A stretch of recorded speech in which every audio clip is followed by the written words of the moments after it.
नमस्कार मित्रों, मैं Mahendra लीलड़ Envira education YouTube channel पर आपका फिर से हार्दिक स्वागत करता हूं। आज अपन क्लास के अंतर्गत पढ़ेंगे पीटीटी परीक्षा के लिए जो विशेष प्रश्न है, महत्वपूर्ण प्रश्न है, जिनको एग्जामिनर बार बार पुटअप करता है, उन प्रश्नों को हल करेंगे अपन।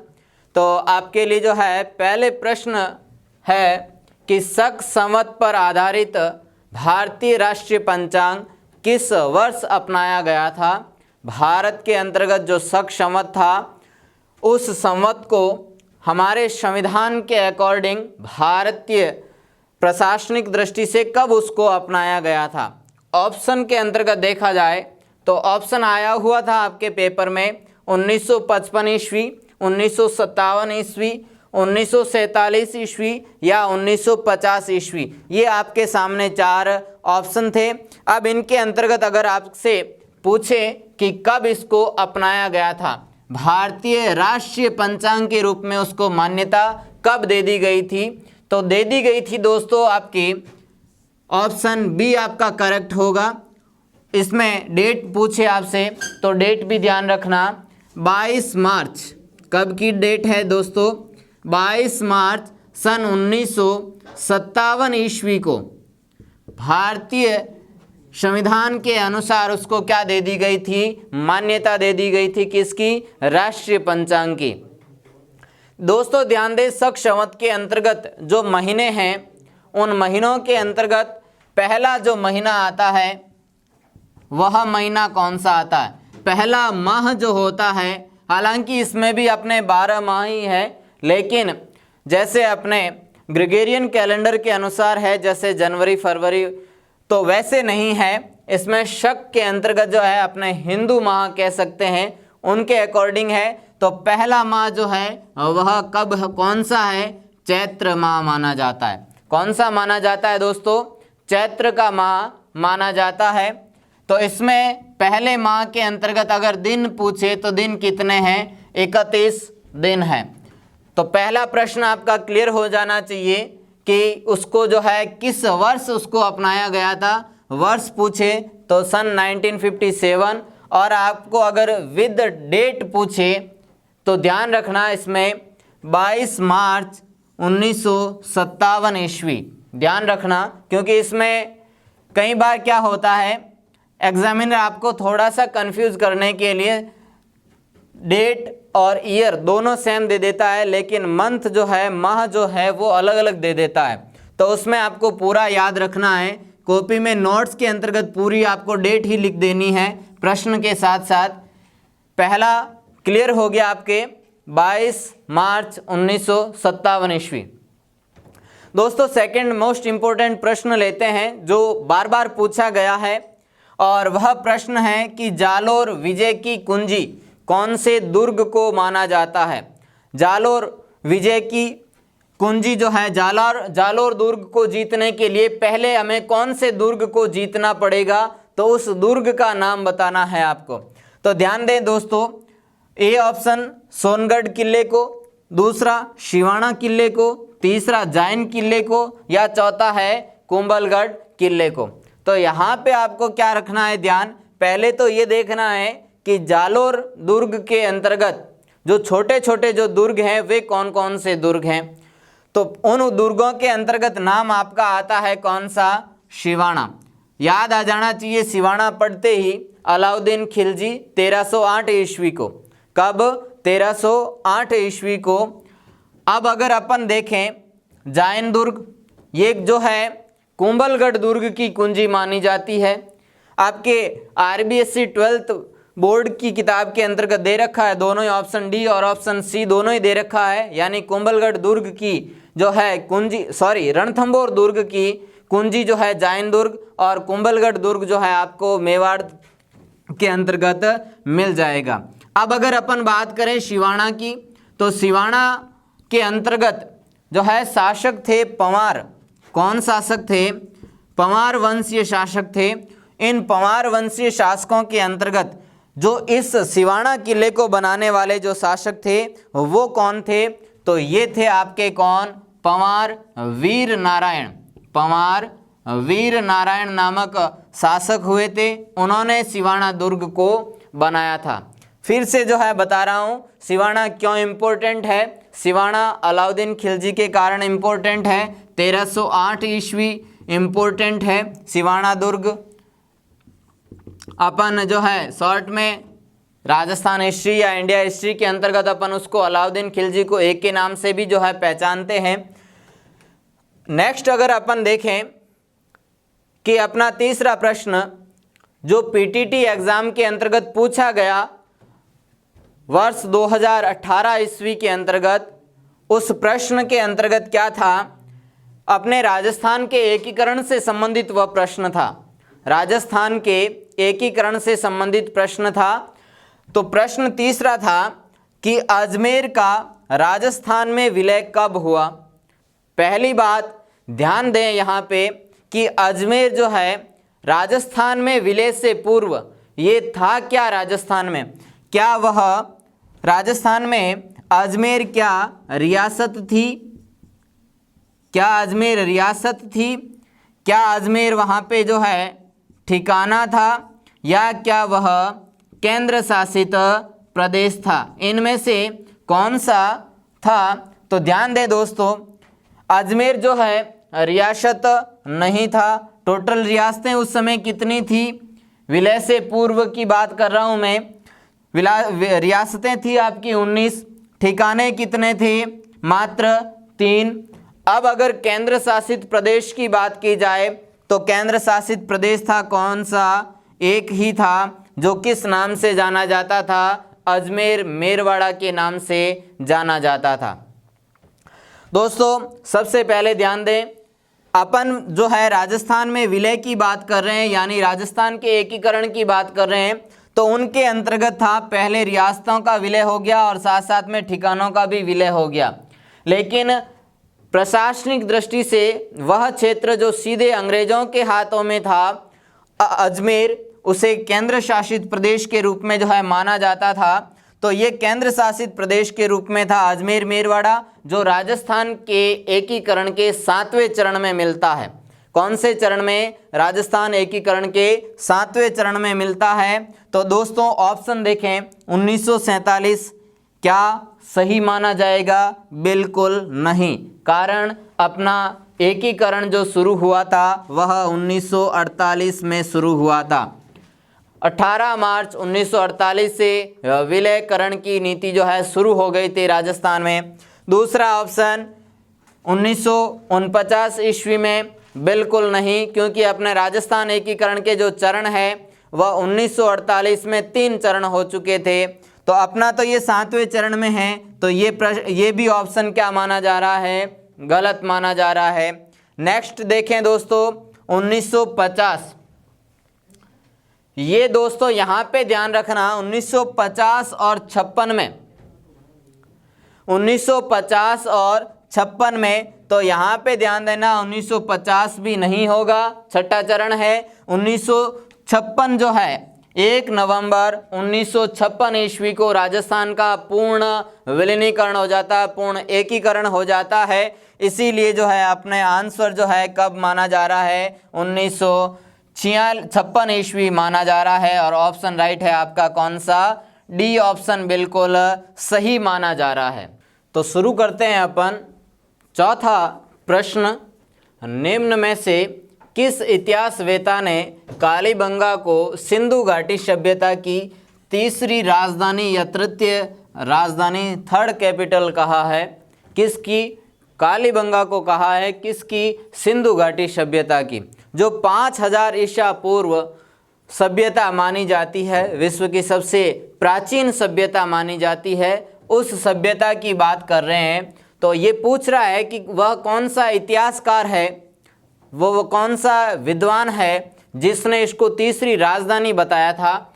तो देखें ऑप्शन ए है GH ओझा, बी है श्यामल दास, ऑप्शन सी दशरथ शर्मा और ऑप्शन डी जो है दयाराम साहनी। दोस्तों ये प्रश्न जो है आपके 12वीं क्लास की इतिहास पुस्तक से लिया गया है, RBSC की जो पुस्तक है उसमें लिया गया है। इसका अगर सही आंसर अपन देखें तो वह आंसर है कौन सा, दशरथ शर्मा। ऑप्शन सी सही है। दशरथ शर्मा ने जो है अपनी पुस्तक के अंतर्गत इन्होंने इस को जो है कालीबंगा को जो है तीसरी राजधानी बताया है।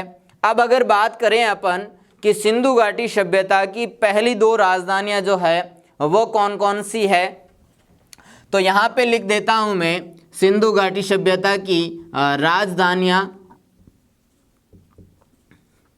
पहली जो है हड़प्पा मानी गई है, दूसरी मोहनजोदड़ो मानी गई है, और तीसरी राजधानी जो है वह मानी गई है कौन सी आपकी कालीबंगा। कौन सी मानी गई है? कालीबंगा। और इसका जो है इसके बारे में बताने वाले विद्वान जो है वो है कौन से? दशरथ शर्मा। कालीबंगा को जो है उन्होंने तीसरी राजधानी बताया है। सभ्यता सबसे पुरानी सभ्यता रही है।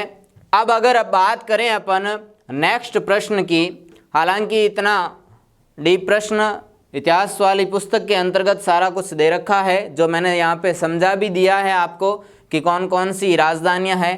एक चीज़ और ध्यान रखें दोस्तों, इन दोनों को जुड़वा राजधानियाँ भी कहा गया है।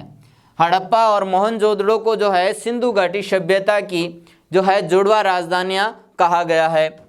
नेक्स्ट प्रश्न अपन बात करें 5वें प्रश्न की, जो हमारे राजस्थान के कण कण में विद्यमान है देवताएं मंदिर, उनके बारे में प्रश्न है कि किस लोक देवता को धौलिया वीर कहा गया है। मारवाड़ी में कहूँ तो धौलियो वीर जी को है वो किया देवता ने मान्योड़ो है। धौलिया वीर यानी वह लोक देवता जिसको स्थानीय भाषा के अंतर्गत इस प्रकार के शब्द दिए गए हैं उन लोक देवताओं को, तो वो कौन से हैं? पहला ऑप्शन है आपके सामने हड़बू जी, बी ऑप्शन वीर तेजाजी, तीसरा ऑप्शन कल्ला जी, और चौथा ऑप्शन जो है रामदेव जी। अब ये चारों ही जो है अपने राजस्थान के लोक देवता हैं। अपने को केवल धौलिया वीर को ही बताना है, तो वह है कौन सा? वीर तेजाजी, यानी कि ऑप्शन बी है आपका कौन सा? वीर तेजाजी। इन्हीं को कहा जाता है धौलिया वीर कहा जाता है। दोस्तों इनके बारे में अगर अपन पढ़ें वीर तेजाजी के बारे में, तो तेजाजी जो है हालांकि जीवनी हर जगह मिल जाती है, लेकिन कुछ एक फैक्ट जो है वो हर पुस्तक में नहीं मिलते हैं। गाइड देखना भी नहीं है अपने को पुस्तकों से ही पढ़ना है। तो वीर तेजाजी के बारे में ये कहा गया है कि ये जो है वह भगवान शिव के किनके? भगवान शिव के 11वें अवतार हैं। ये ऐसा माना जाता है, इनके बारे में कहा जाता है कि ये 11वें अवतार हैं। और अगर देखा जाए कि ये और क्या है, तो ध्यान दें कि इन्होंने जो है इनका जो वंश जो बताया गया है तेजाजी का, वह नागवंश बताया गया है। नागवंश क्षत्रिय जाट बताया गया है। नागवंश क्षत्रिय जाट जो है इनका वंश बताया गया है। अब आपको जो है इनके बारे में जो है आपको चर्चा करने की शायद ही ज़रूरत होगी कि इन्होंने जो है परोपकार के लिए यानी गायों के लिए जो है अपना बलिदान दिया। और ध्यान दें इन्होंने जो है एक किसान के रूप में अपना जीवन यापन किया। ये सारी कुछ चीज़ें आपको मिल जाती है, लेकिन मुख्य बात जैसे भगवान शिव के 11वें अवतार के रूप में तेजाजी या नाग क्षत्रिय वंश क्षत्रिय जाट वंश जो है इनका वंश रहा है। इस प्रकार के ये प्रश्न आपका क्लियर हो जाना चाहिए। धौलिया वीर तेजाजी को माना जाता है। नेक्स्ट प्रश्न दोस्तों बहुत ही महत्वपूर्ण प्रश्न, और इस प्रकार के प्रश्न आपके आना ही आना निश्चित है। सुमेलित कीजिए या संगत कीजिए, इनमें से कौन सा नहीं है। ऐसे प्रश्न एक प्रश्न मोस्ट इम्पोर्टेंट प्रश्न आना ही आना निश्चित है, क्योंकि अगर आपका कंसेप्ट क्लियर है तो वो प्रश्न आप आराम से इजी कर सकते हैं। तो 6 नंबर का प्रश्न है कि संगत बताइए, मिलान करके बताइए कि ये सही है कि नहीं है। पहला ऑप्शन ए भीलों के चितेरे गोवर्धन लाल, ब्लू पोट्री के पर्याय कृपाल सिंह, या भैंसों के चितेरे परमानंद चोयल, या उपरोक्त तीनों ऑप्शन में ऑप्शन जो है वो संगत है। इस प्रकार के 4 ऑप्शन जो है दे रखे थे आपके एग्जाम के पीटीटी एग्जाम के 2018 प्रश्न पत्र के अंतर्गत। तो देखो दोस्तों, पहले तो आप ये देखें, मैं यहाँ पे नोट लगा करके आपको जो है बता देता हूँ कि चितेरे क्या होते हैं। आपको जो है थोड़ा सा कंसेप्ट क्लियर होना चाहिए। आप रिवीजन कर रहे हो लेकिन उसमें आपका जो है थोड़ा सा कहीं पे भी चूक हो रही है, तो उसको भी साथ साथ में लेके चलना है अपने को। तो चितेरे क्या है? चितेरे वह होते हैं, अगर अपन नॉर्मल भाषा में बात करें तो अपन चित्रकार को चितेरे कह सकते हैं। चित्रकार जो होता है उसको हम चितेरे कह सकते हैं। जैसे कि भीलों के बारे में जो उनकी संस्कृति के चित्र जो बनाता था और जो विशेष चित्र बनाता था, उसे भीलों ने जो है वहाँ के आदिवासियों ने उनको भीलों के चितेरे बता दिए। तो इस प्रकार के जो है चितेरे का अर्थ अपन ने लिया है किसको? चित्रकार को। जो विशेष चित्र बनाए जाते थे उनकी संस्कृति से संबंधित, उनको जो है क्या कह दिया? चितेरे कह दिए। तो भीलों के बारे में बताने वाले थे हमें कौन? गोवर्धन लाल। बिल्कुल सही है। इनका संबंध देखा जाए दोस्तों गोवर्धन लाल का, तो ये गोवर्धन लाल का जो संबंध है वह राजसमंद डिस्ट्रिक्ट से है। कहाँ से हैं ये? राजसमंद डिस्ट्रिक्ट से है। और राजसमंद डिस्ट्रिक्ट में भी कौन सी तहसील से है? तो कांकरोली जो तहसील है, कौन सी तहसील? कांकरोली तहसील, वहाँ से इनका जो है संबंध है, वहाँ से ये जो है बिलोंग करते हैं। नेक्स्ट बात करें अपन ब्लू पोट्री के पर्याय, कृपाल सिंह शेखावत बिल्कुल सही माने जाते हैं। कृपाल सिंह शेखावत यानी के शेखावत भी लिखा हुआ आ जाए ऑप्शन में तो आप इनको जो है सही माने। ये जो है ब्लू पोट्री के दूसरे नाम माने जाते हैं। इनको जो है ब्लू पोट्री ही कहा जाता है। ब्लू पोट्री जो है एक कलात्मक कला है, चित्रात्मक कला है, जो अपने घर के अंतर्गत अपन फूल पॉट जो सजा करके रखते हैं, बर्तन जो सजा के रखते हैं, उन बर्तनों पर जो कारीगरी की हुई होती है, चित्रकारी की गई होती है, उसी को ब्लू पोट्री कहा गया है। अब अगर बात करें भैंसों के चितेरे, तो ये कहा जाता है कि इनको परमानंद जी चौयल को। तो उपरोक्त सभी अपने जो है क्या है? संगत है। अपने तीनों की तीनों ऑप्शन सही है। आप जो है साथ साथ में अगर लिखना नहीं चाहते हैं तो स्क्रीनशॉट भी ज़रूर ले लीजिएगा। आप अपना स्क्रीनशॉट ले लें। तो दोस्तों मित्रों, नेक्स्ट प्रश्न लेते हैं अपन। 7वां प्रश्न, सुमेलित कीजिए। अपने 2 पार्ट के अंदर इस प्रश्न को बांटा हुआ होता है और इन दोनों में से पता अपने को मिलान करना है। उत्तर आपके सामने होता है, तो आपको जो है थोड़ा सा दिमाग लगा के इसको सही से जो है प्रश्न को करना है। एक तरफ जगह, दूसरी तरफ जो है कहाँ स्थित है वो भी लिखी हुई है। तो पहला है जसवंतथड़ा जो ऐतिहासिक भी है, दूसरा है क्षारबाग की छतरी, तीसरा है मूसी महारानी की छतरी, चौथा है केसरबाग की छतरी। इनके जस्ट सामने है, आपको लिखा हुआ तो है पेपर में कि जसवंतथड़ा कोटा, क्षारबाग की छतरी अलवर, मूसी महारानी की छतरी जोधपुर और केसरबाग की छतरी बूंदी। लेकिन अपने को क्या करना है? प्रश्न कह रहा है कि सुमेलित करना, जो सही है उसको सुमेलित करना है।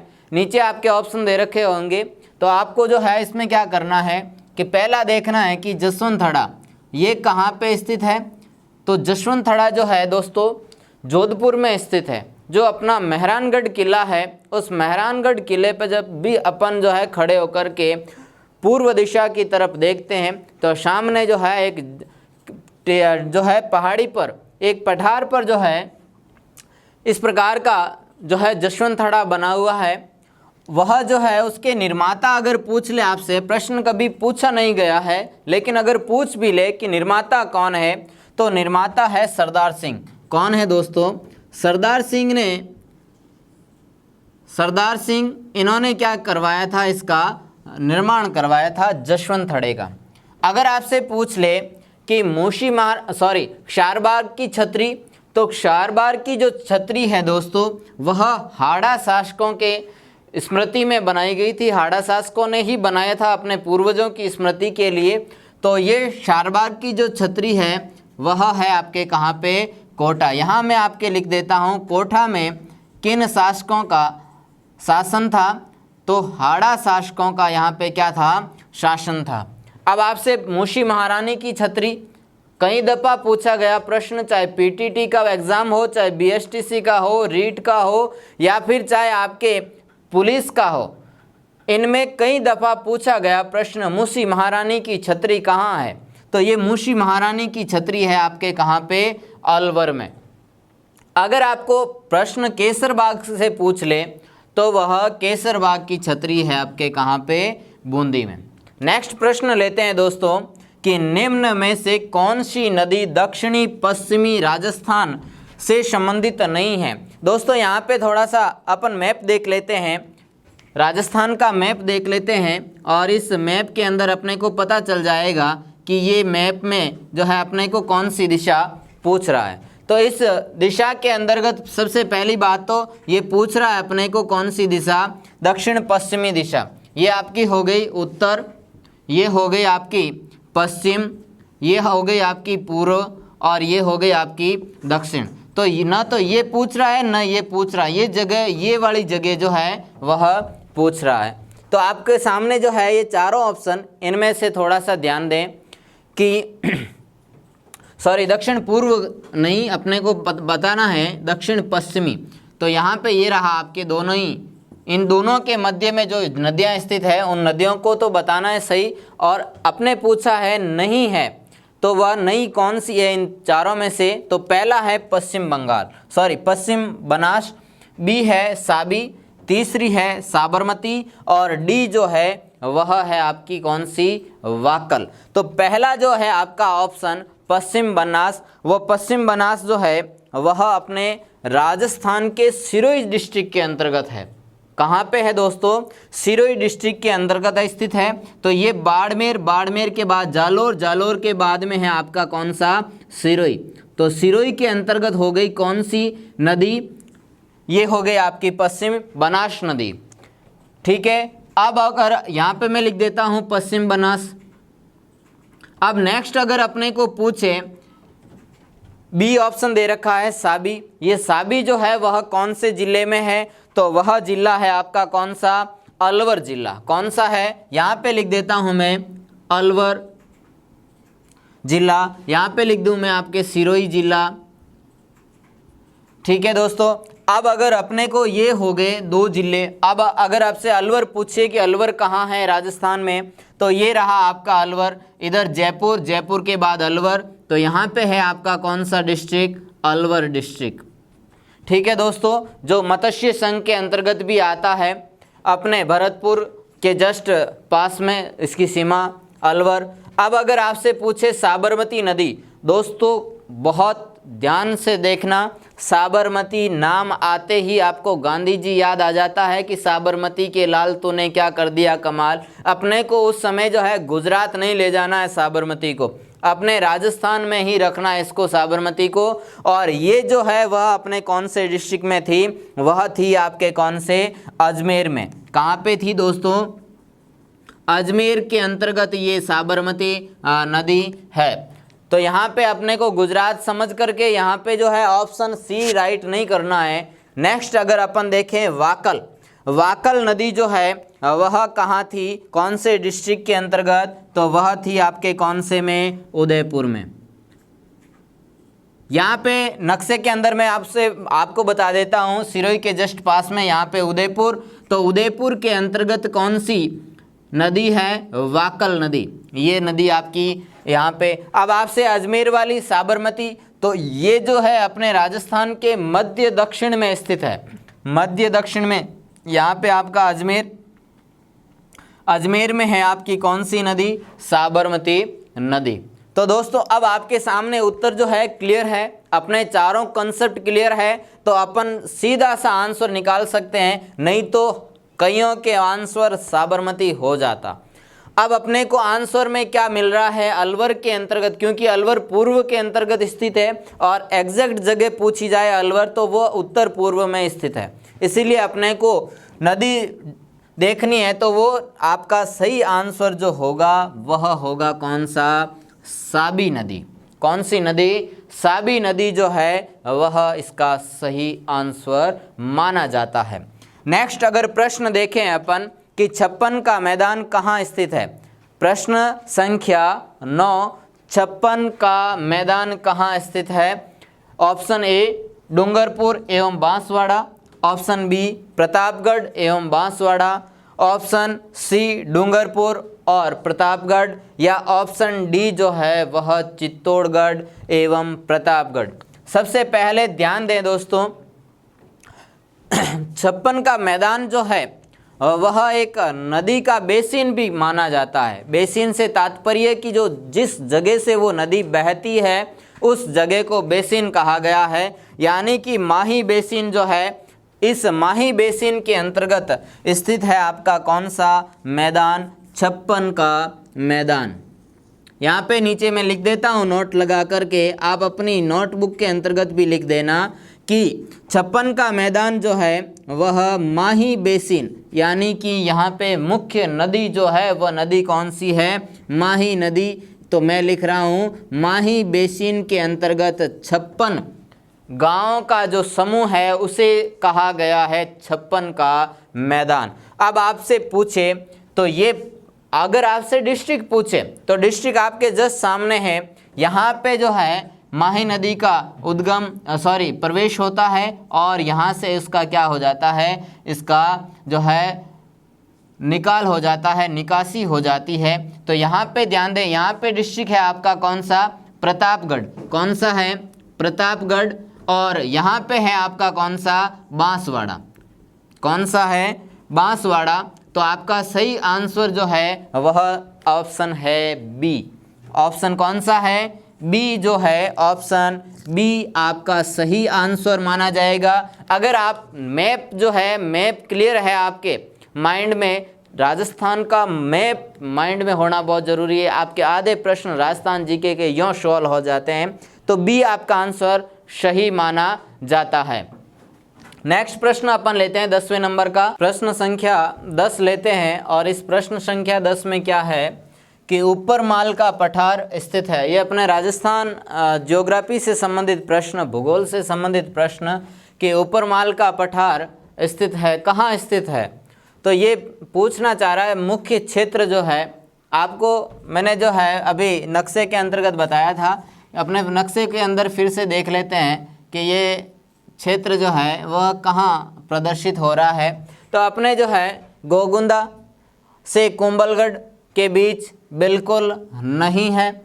फिर देखें बैसरोडगढ़ से बिजोलिया के बीच, इसको अभी देखते हैं अपन, ये कौन सा क्षेत्र है। फिर है जालोर से बालोतरा के बीच, ये भी नहीं है। फिर है पाली से राजसमंद के बीच, ये भी नहीं है। अपना ऑप्शन तो राइट है कौन सा, बी। अब अपने को देखना है कि ये क्षेत्र मैप के अंदर कहाँ है। तो मैप है अपने यहाँ पे है चित्तौड़गढ़। कौन सा डिस्ट्रिक्ट है, चित्तौड़गढ़। प्रतापगढ़ से जस्ट ऊपर वाली साइड के अंतर्गत है आपका चित्तौड़गढ़। फिर चित्तौड़गढ़ के ऊपर है राजसमंद और राजसमंद के पास में है कौन सा, भीलवाड़ा। यहाँ पे है आपका कौन सा, भीलवाड़ा। तो भीलवाड़ा के अंतर्गत है एक क्षेत्र जिसे नाम दिया गया है, एक जागीर थी प्राचीन काल में, तो वह थी कौन सी, बिजोलिया। जहाँ पे आपको पता होना चाहिए कि राजस्थान, विश्व का या भारत का या राजस्थान का, तीनों का ही देखें तो अहिंसात्मक आंदोलन जो किसानों ने किया था वो क्षेत्र, वह जागीर बिजोलिया कौन से डिस्ट्रिक्ट में, भीलवाड़ा में। तो ये हो गई आपकी बिजोलिया स्थित है कहाँ पे, भीलवाड़ा में। और भैंसरोडगढ़ जो है वह चित्तौड़गढ़ के अंतर्गत स्थित है। कहाँ पे, भैंसरोडगढ़ जो है चित्तौड़गढ़ के अंदर स्थित है। तो भैंसरोडगढ़ से लेकर के बिजोलिया तक का जो क्षेत्र है उसी क्षेत्र को नाम दिया गया है ऊपरमाल का पठार। इन दोनों क्षेत्रों के मध्य जो पठारी क्षेत्र है, पहाड़ी क्षेत्र है, उसी पठारी क्षेत्र को नाम दिया गया है क्या, ऊपरमाल का पठार। नेक्स्ट प्रश्न देखें दोस्तों अपन, 11वां प्रश्न, पृथ्वीराज चौहान को मोहम्मद गौरी ने किस युद्ध में हराया था। दोस्तों यहाँ से प्रश्न जो है अपन ऑप्शन तक जाने से पहले अपन इसके बारे में थोड़ा सा समझ लेते हैं कि पृथ्वीराज चौहान जो अजमेर का शासक था, चौहान वंशीय अजमेर शासक, जिसने अजमेर पे भी शासन किया था और दिल्ली पर भी क्या किया था, शासन किया था। उस समय एक जो है विदेशी आक्रांता आता है मोहम्मद गोरी। उस मोहम्मद गोरी ने अपने भारत पर आक्रमण करके उसको जीतने की कोशिश की गई। तो पृथ्वीराज चौहान के साथ उसके 2 युद्ध होते हैं, तराइन के युद्ध कहलाते हैं। वो कौन से युद्ध कहलाते हैं दोस्तों? तराइन के 2 युद्ध जो होते हैं, तराइन का युद्ध 1991 और 1992, इन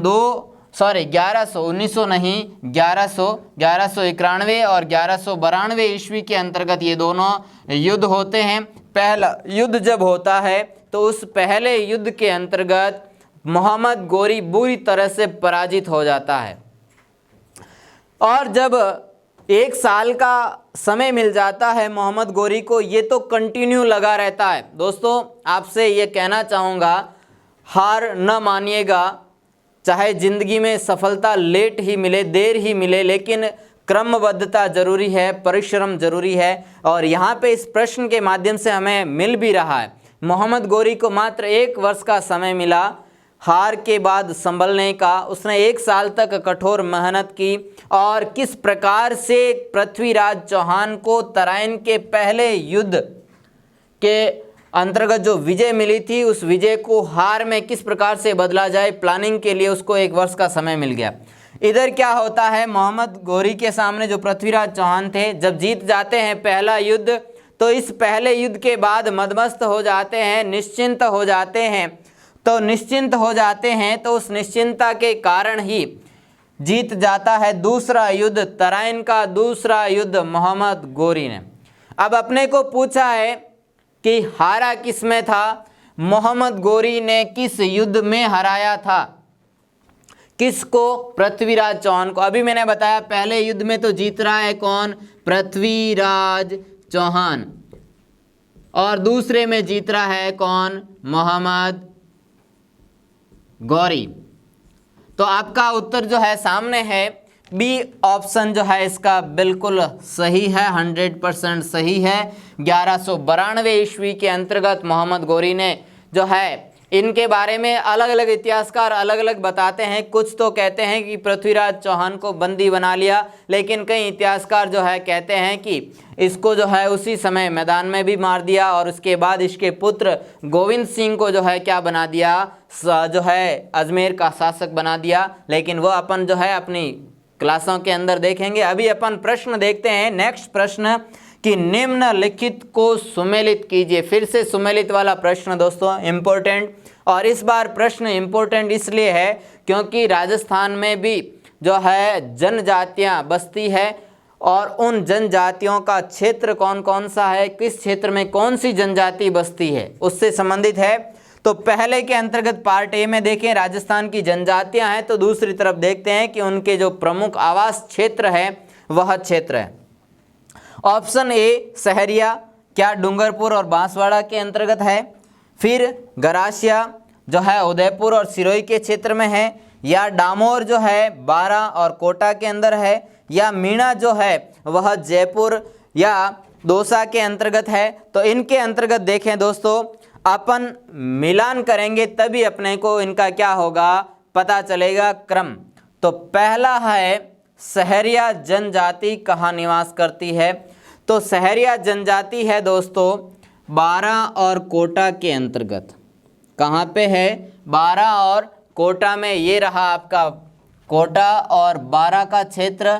यहाँ पे जनजाति है कौन सी? सहरिया। कौन सी जनजाति? सहरिया जनजाति। साथ साथ में मैप के अंतर्गत भी इसको जो है आप लोग माइंड में सेट कर लीजिएगा, साथ साथ में मैप के साथ आपको दे रहा हूँ। नेक्स्ट अगर देखें अपन गरासिया जनजाति, तो गरासिया जनजाति जो है वह है आपके कहाँ पे? उदयपुर और सिरोही के क्षेत्र में। कहाँ पे है दोस्तों? गरासिया जनजाति उदयपुर और सिरोही जिलों के अंतर्गत इनकी संख्या अधिक है। तो ये रहा आपका उदयपुर और सिरोही का क्षेत्र। यहाँ पे जनजाति है आपकी कौन सी? गरासिया जनजाति। यहाँ पे बोर्ड पर जो है साथ साथ में मैप में आप लोग देख लीजिएगा। अब है आपके सामने डामोर जनजाति अधिक किन जिलों के अंतर्गत है, तो ये है आपके कहाँ पे, ये है आपके डूंगरपुर और बांसवाड़ा क्षेत्र के अंतर्गत विद्यमान है, स्थित है। नेक्स्ट अपना बचा है मीणा जनजाति, तो ये रही मीणा जनजाति जो है जयपुर और दौसा के क्षेत्रों में अधिक निवास करती है, यानी कि ये यहाँ पे इनकी संख्या अधिक है। नेक्स्ट अपन लेते हैं 13वां प्रश्न। प्रश्न संख्या 13 है अपना कि एक शीर्षक से 2 बार बनी राजस्थानी फिल्म कौन सी थी। शीर्षक टाइटल एक ही रखा दोस्तों, नाम एक ही है फिल्म का, लेकिन 2 बार वो बन चुकी है, राजस्थान में रिलीज हो चुकी है। तो आपका ऑप्शन ए है सुहागरी आस, ऑप्शन बी सुपात्र बीननी, ऑप्शन सी बाबोसारी लाडली और ऑप्शन डी जो है नानी बायरो मायरो। इनके अंतर्गत देखें दोस्तों कि अपना जो है प्रश्न कह रहा है कि 2 बार वो राजस्थानी पिक्चर कौन सी थी जो एक ही शीर्षक से जो है वह रिलीज हुई थी। तो वह रिलीज होती है कौन सी, नानी बायरो मायरो। इस नाम से जो है वह आपकी पिक्चर 2 बार आई थी अपने राजस्थान के अंतर्गत।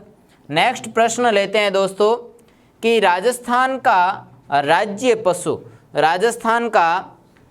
पशु कौन सा है, और उसको जो है अगर अपन बात करें कब घोषित किया, तो वो भी इसके साथ ही अपन देख लेते हैं।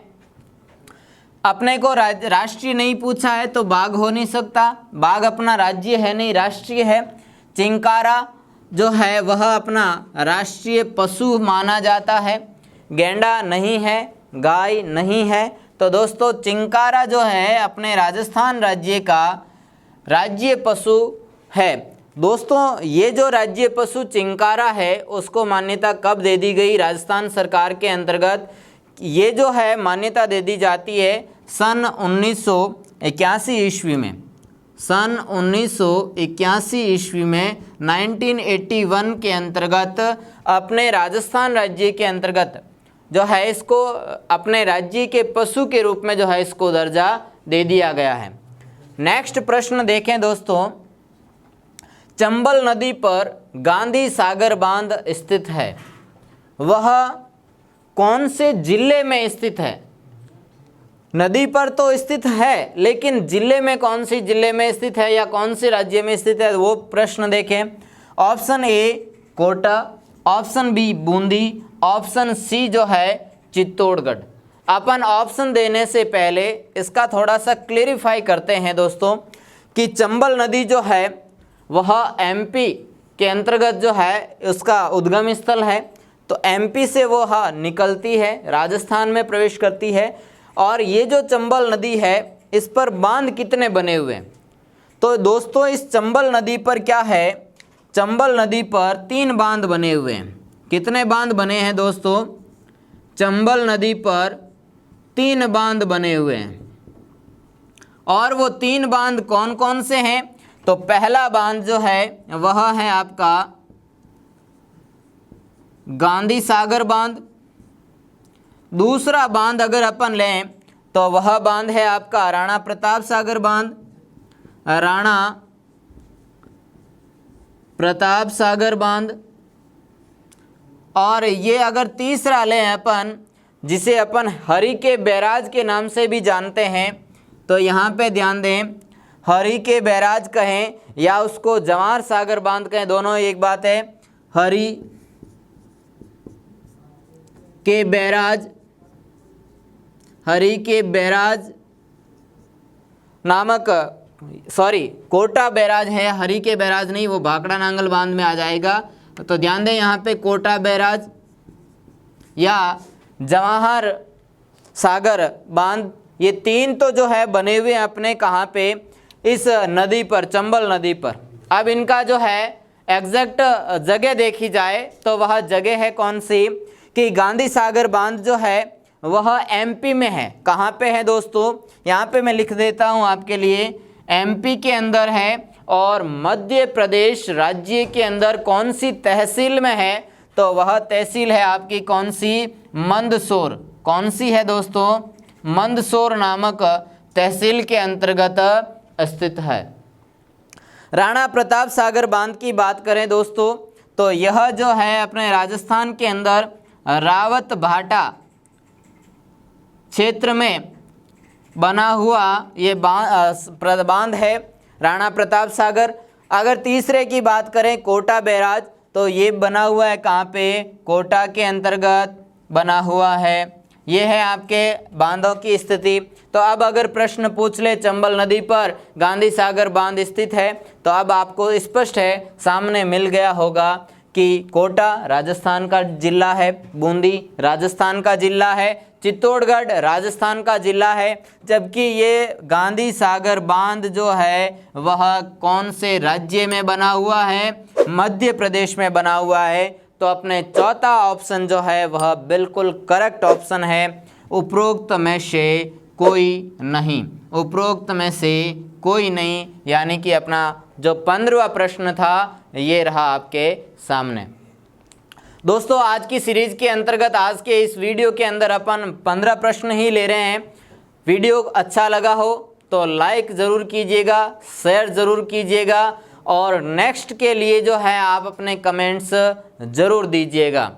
धन्यवाद।